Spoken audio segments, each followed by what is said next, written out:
Carie nei bambini, prevenzione. Le 3 migliori pratiche per prevenire la carie nei bambini. Tenere lontana la carie dai piccoli sorrisi è più semplice di quanto pensi. Ecco 3 pratiche fondamentali che ogni genitore dovrebbe adottare per garantire ai propri bambini una vita di sorrisi sani e felici. Prima pratica: insegna e incoraggia un'igiene orale quotidiana fin dalla tenera età. Spazzolatura 2 volte al giorno con un dentifricio al fluoro e uso del filo interdentale sono essenziali per rimuovere la placca e i batteri che causano la carie. Rendi divertente la spazzolatura con spazzolini a tema e canzoni per trasformare l'igiene in un gioco piacevole. Seconda pratica: mantieni una dieta equilibrata ricca di frutta e verdura e limita il consumo di zuccheri e carboidrati raffinati, grandi responsabili della carie. Offri acqua invece di succhi di frutta zuccherati e incoraggia snack sani come bastoncini di carota o formaggio. Ricorda, le abitudini alimentari sane iniziano da piccoli.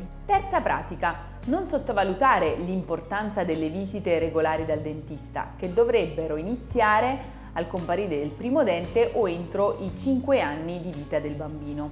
I controlli regolari consentono di rilevare e trattare precocemente eventuali problemi, oltre a insegnare ai bambini che la cura della loro salute orale è una priorità. Prevenire la carie nei bambini è un lavoro di squadra che coinvolge genitori, bambini e dentisti. Vuoi saperne di più su come mantenere i denti dei tuoi bambini sani e forti? Prenota un appuntamento con noi oggi stesso. Insieme possiamo costruire le basi per una vita di sorrisi sani.